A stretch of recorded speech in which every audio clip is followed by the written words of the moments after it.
Imagine uma Terra onde, de repente, o céu foi tomado por uma enorme nave alienígena. Não demorou para outras naves semelhantes aparecerem por todo o planeta. A Terra estava presenciando o que poderia ser o primeiro contato com uma civilização de outro mundo. Esses visitantes foram apelidados de viajantes.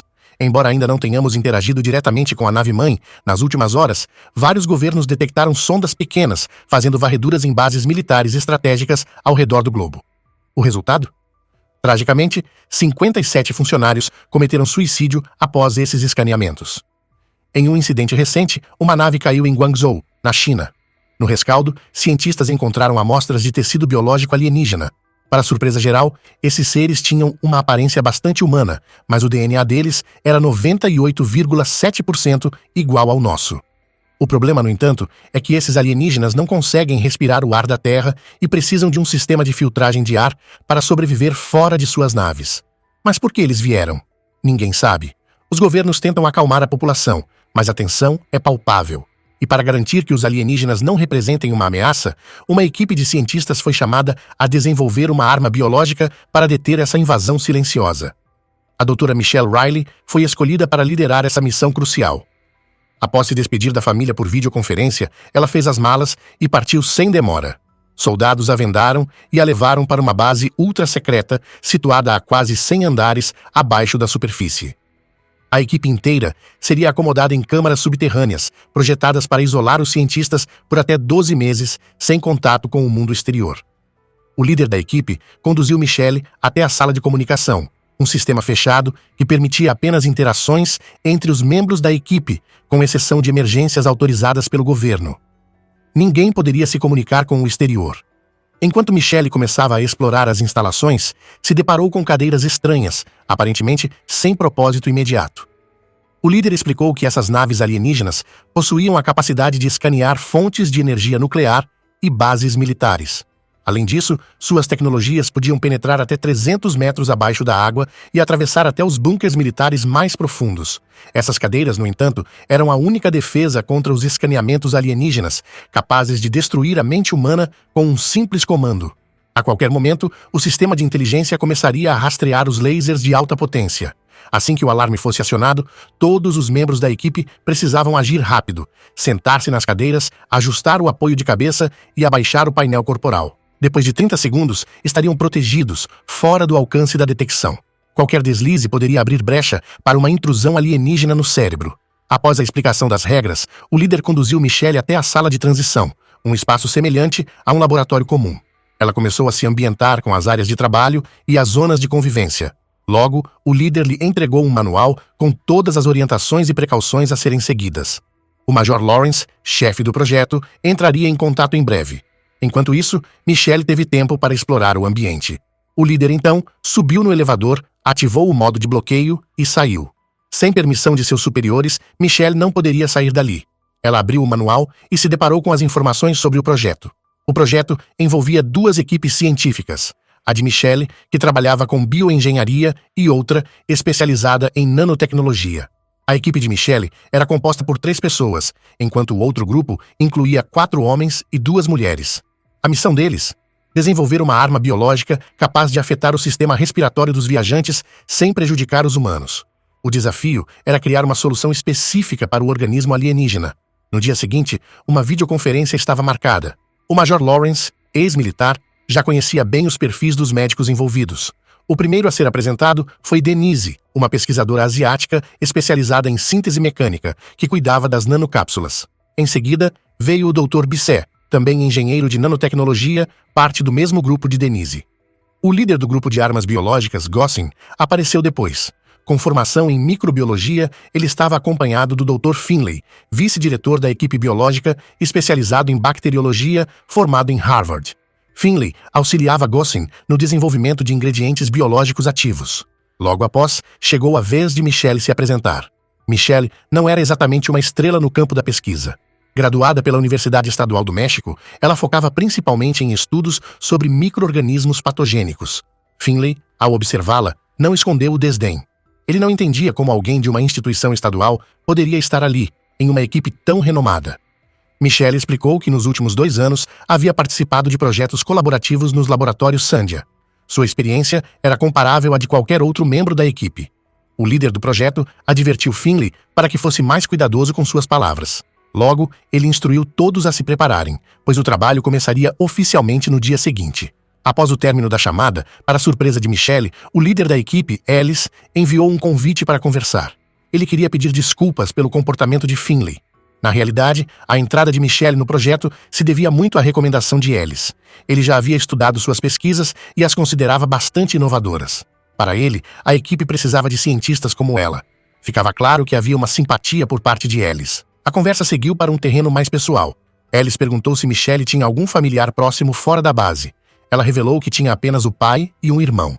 O pai estava doente, e o irmão estava desapontado por ela ter partido novamente, achando que Michelle dava mais atenção ao trabalho do que à família. Michelle, por sua vez, perguntou sobre a vida de Ellis. Ele contou que havia se divorciado e tinha 2 filhas lindas.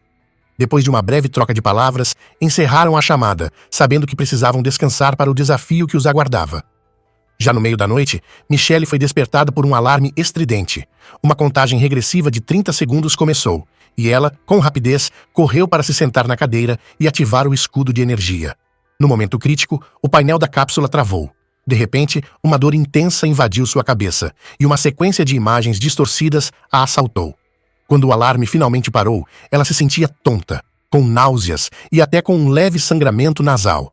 O líder, provavelmente ciente do ocorrido, fez uma chamada urgente. Michelle se recompôs o mais rápido possível e aceitou a ligação. O líder não sabia se Michelle estava sob controle alienígena, então seguiu os protocolos de segurança com rigor. Precisava fazer algumas perguntas para garantir que ela não tivesse sido infiltrada. Caso mostrasse qualquer sinal de comprometimento, ela seria retirada do projeto imediatamente. Está ouvindo vozes ultimamente? Não. Seu nariz sangrou? Não, senhor. Michelle optou por esconder o que realmente estava acontecendo. O líder, então, contou que na semana anterior, a base aérea de Warren foi escaneada pelos lasers de alta performance dos viajantes. Ele próprio testemunhou 3 engenheiros que morreram, todos se suicidando sob controle mental. Até então, mais de 100 pessoas haviam morrido dessa forma. Ele estava decidido a proteger sua equipe e não permitia falhas. Aconselhou Michelle a ser honesta, sem omitir nada. No instante seguinte, o líder teve um leve distúrbio no rosto, uma distorção estranha. Michelle sabia que era um truque da mente, uma tentativa de pressão. Tentou manter a calma, repetindo para si mesma que a cadeira não havia falhado. Não mencionou o escaneamento anterior. Afinal, sabia que admitir aquilo seria uma brecha. Olá, meus queridos Bigs. Este é o resumo do filme The Bunker. Comente gostei para a gente saber que você esteve atento a cada detalhe do vídeo. Agora vamos continuar. Com o equipamento pronto, Michelle foi para o laboratório. Como cada membro da equipe estava em uma câmara separada, a comunicação era online. Finley e Ellis já haviam estudado o genoma dos viajantes e desenvolvido toxinas capazes de afetar seus tecidos biológicos.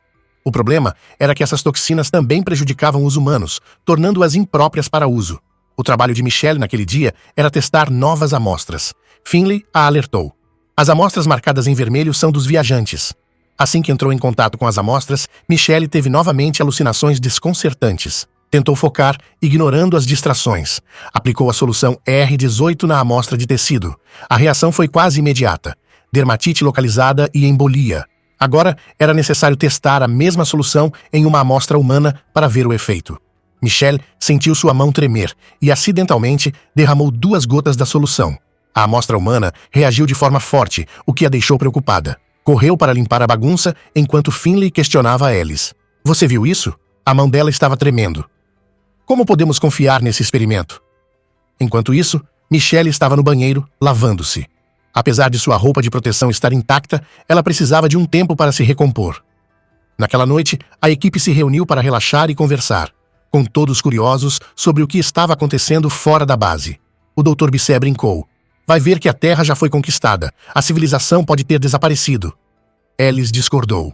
Ele achava que os viajantes não estavam aqui para invadir. Com a tecnologia avançada que tinham, por que iriam atravessar milhares de anos-luz apenas para conquistar um planeta tão impróprio para eles? Talvez sejamos a única espécie no espaço.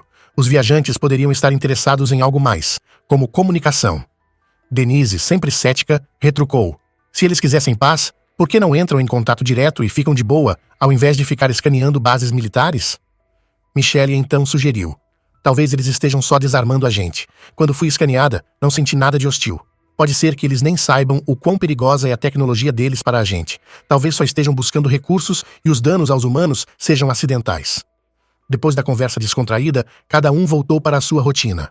Pouco depois, a seção 5, onde Bissé estava, recebeu um alerta de escaneamento.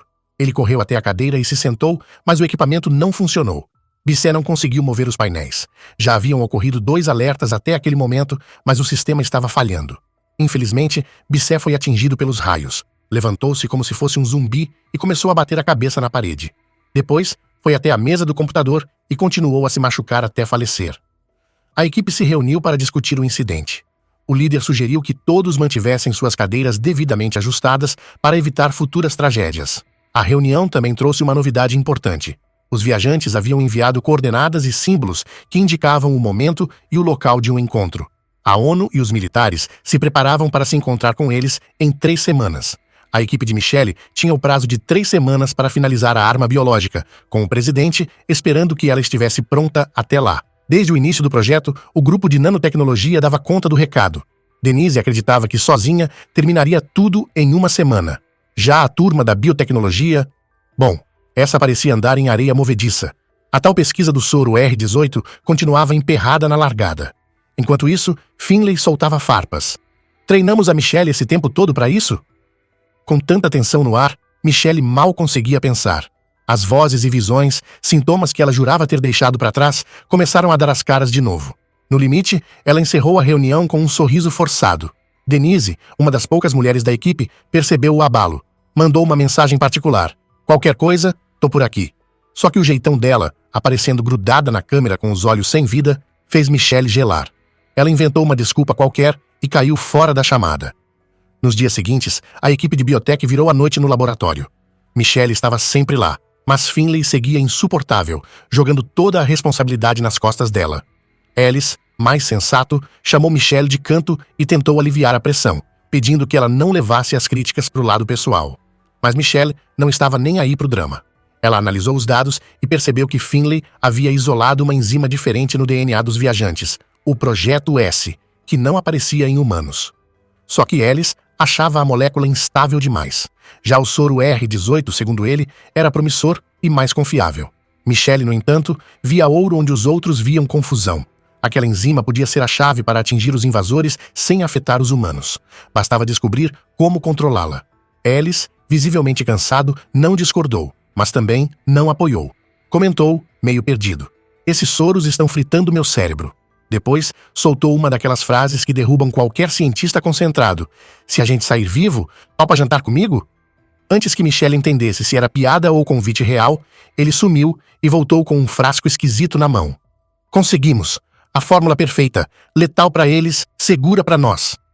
E sem pensar 2 vezes, virou o líquido de uma vez só. Era como se estivesse tentando provar que não era uma ameaça. Mas logo um dos lados do seu rosto começou a inchar e a formar bolhas, como se tivesse sido queimado. Em segundos, seu rosto explodiu. Quando Michelle acordou, percebeu que tudo aquilo não passava de uma alucinação. Vendo que ela estava novamente em controle, Ellis deu sequência. "Finlay e eu continuaremos com os testes da variante R18. Enquanto isso, você pode analisar o Projeto S." Finlay, ao saber disso, não perdeu tempo e pressionou Michelle para saber por que estava retomando o estudo do Projeto S. Michelle explicou sem hesitar. "Sinceramente, você subestimou as propriedades catalíticas dessa enzima. Após revisar os dados, acredito que vale a pena arriscar. Porém, os resultados da máquina não eram nada otimistas. A enzima era instável demais para ser confiável." Ellis lembrou com firmeza: "Não podemos desperdiçar amostras nem tempo." Mas Finlay ficou do lado de Michelle, acreditando que o modelo dela tinha potencial. Após receber a permissão, Michelle logo iniciou os testes com as amostras de tecido. Ela aplicou o composto do Projeto Z nas amostras dos viajantes e logo surgiram sinais de dermatite e embolia generalizada, indicando que o composto era letal para eles. O maior desafio agora era garantir que fosse seguro para os humanos. Michelle, com cuidado, aplicou a solução no tecido humano. Os primeiros 30 segundos foram estáveis, mas, aos 45 segundos, a reação fatal aconteceu. Apesar disso, a estabilidade por 30 segundos já representava um avanço significativo. No entanto, Ellis continuava sendo contra. Enquanto Finlay defendia sua posição, Michelle teve um sangramento nasal. Aproveitando o momento de distração, ela saiu rapidamente da área de monitoramento. Nesse instante, a imagem do seu pai apareceu em uma das telas. Você não pertence a este lugar. Deveria estar aqui comigo e com Ben. Precisávamos de você. As vozes do pai e do líder do projeto ecoavam em sua mente. Uma dizia: não deixe que os outros controlem você. Nenhum deles te respeita. Outra, mais ameaçadora, dizia: eles vão destruir você. As alucinações de Michelle se intensificaram. Quando estava prestes a desmoronar, uma voz a trouxe de volta à realidade. A tela mostrava uma pessoa claramente perdida, sem entender o motivo de Michelle ter saído de repente. Ela rapidamente inventou uma desculpa, tentando cobrir a situação. No entanto, naquela noite, o sono não veio. De repente, o alarme do scanner soou mais uma vez. Michelle saltou da cama e correu até a sala de comunicação, já se preparando para o que pudesse acontecer. Finlay também ouviu o aviso do seu lado. A expectativa era de que a cadeira quebrada apresentasse defeito, e não demorou para que o som de falha ecoasse do equipamento dele. Finlay começou a se contorcer, espumando pela boca, enquanto Michelle, por sua vez, parecia estar apenas com sintomas leves de rejeição. E, surpreendentemente, seu equipamento funcionou pela primeira vez. Logo depois, Finlay se levantou da cadeira e caminhou em direção ao laboratório. Todos observavam a tela nervosos, mas o ambiente estava escuro demais para ver o que ele fazia. O que se viu foi um flash, um movimento vago, e logo o abdômen de Finlay se abriu, com seus intestinos saindo de dentro. Ele caiu no chão, sem vida. O líder chamou Michelle para uma conversa privada. Afinal, com 3 alertas de radiação e ela sendo a única a sobreviver, ele queria entender o motivo. Michelle explicou, sem saber ao certo, que talvez tivesse sido apenas sorte, já que sua cadeira não falhou. Com 12 dias sem comunicação externa, todos precisavam seguir em frente com o trabalho. Enquanto Michelle organizava alguns dados, a tela apresentou uma falha. O que deveria ser uma paisagem tranquila virou uma sequência de explosões. De repente, ela viu seu irmão ensanguentado, acusando-a: "Você me abandonou, assim como nossa mãe." Antes que ele terminasse, as chamas o consumiram. Michelle sabia que era apenas uma alucinação, mas o líder apareceu no sistema, trazendo uma notícia alarmante. Os viajantes atacaram as principais cidades e bases militares do país. Washington, D.C. foi destruída. A presidente só tinha as armas nucleares como opção, mas se recusava a usá-las em solo americano. O líder, ocupado com evacuações, prometeu retomar o contato em breve. Michelle sugeriu concentrar os esforços no Projeto S. Alice queria discutir mais, mas o líder a designou para liderar o projeto, com Alice como assistente. O último experimento com o Projeto S mostrou que a amostra humana se manteve estável por 1 minuto. Michelle se perguntava por que, mesmo sendo o gene projetos e exclusivo dos viajantes, o soro experimental ainda causava reações no tecido humano. Talvez fosse pela semelhança entre os tecidos, ambos à base de carbono. A pesquisa ainda não estava finalizada, e ela sabia que precisava impedir que o Projeto Z se conectasse ao carbono. No meio disso tudo, Denise teve alucinações e também se suicidou. O líder solicitou que Michelle enviasse imediatamente todas as informações sobre o Projeto S. A presidente não podia mais esperar, mas Michelle não estava disposta a ceder. Alertou que a pesquisa ainda estava incompleta e que o vírus, transmitido pelo ar, era incontrolável uma vez liberado. Se algo desse errado, todos morreriam. Para evitar um desastre, Michelle criptografou e bloqueou os dados, prometendo entregar a verdadeira arma em até 24 horas. Naquela noite, um intruso invadiu a câmara do líder e a comunicação foi interrompida. As alucinações de Michelle se intensificaram e ela quase cometeu o mesmo erro que Bisset. O tempo estava contra ela, então correu para o laboratório e tomou a decisão de concluir a pesquisa antes que perdesse a sanidade. Até aquele momento, todos os testes se baseavam na proporção de oxigênio e nitrogênio no corpo humano. Mas os viajantes não eram humanos. Michelle teve a ideia de inverter as proporções desses gases. Quando aplicou a nova fórmula, finalmente obteve sucesso. Criaram uma arma que não afetava os humanos. Para testar se era realmente seguro, Alice decidiu se arriscar e se injetou com o soro. Michelle tentou impedi-lo, mas já era tarde demais. Só pôde observar enquanto ele revelava algo surpreendente. Alice sempre acreditou que os viajantes não eram uma ameaça. Ele nunca teve a intenção de desenvolver armas. Há tempos, insatisfeito com a postura agressiva de Bisset e Finlay, havia mandado sinais para atrair os viajantes, sabotando as cadeiras e permitindo que eles matassem Finlay e Bisset. Agora, ele estava determinado a acabar com o Projeto S, que para ele nunca fez sentido. Alice estava, na verdade, sabotando o avanço da pesquisa de propósito. Porém, havia uma questão que ele não conseguia compreender. Michelle também havia sido escaneada. Mas por que ela não perdeu o controle? Nem se suicidou como os outros? Eu sei que você está conectada a eles, Michelle. Não tente resistir. Deixe que eles assumam o controle. O mundo será um lugar melhor. Logo após essas palavras, a pele de Ellis começou a apodrecer. Em poucos minutos, ele faleceu na cadeira. Parecia que a pesquisa sobre o Projeto S havia fracassado. A equipe estava na câmara subterrânea já havia 104 dias. Todos, exceto Michelle, estavam mortos. Agora, ela se via sozinha, sem qualquer contato com o mundo exterior, e decidiu que era hora de arriscar e testar o composto em si mesma. Ela aguardava seu destino, quase sem esperança. Para sua surpresa, o experimento foi bem sucedido após alguns ajustes.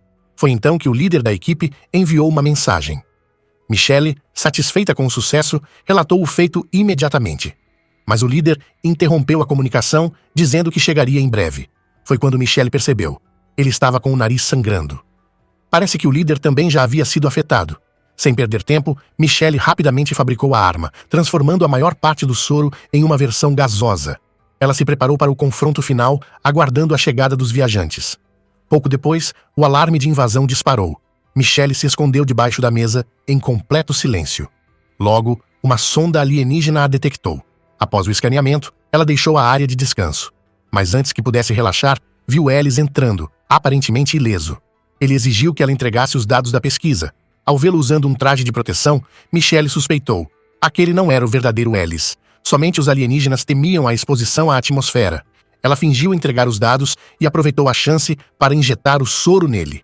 O falso Ellis caiu e morreu imediatamente. Michelle, então, ativou o elevador trancado e se dirigiu à saída da base, rumo a um mundo à beira da destruição. Mas ela logo percebeu que alguns indivíduos infectados, vestidos com trajes de proteção, a seguiam em silêncio. E o filme termina aqui. Parece que havia planos para uma continuação. Se você gostou deste resumo, então recomendo assistir este outro aqui também. Garanto que vai gostar. Nos vemos lá.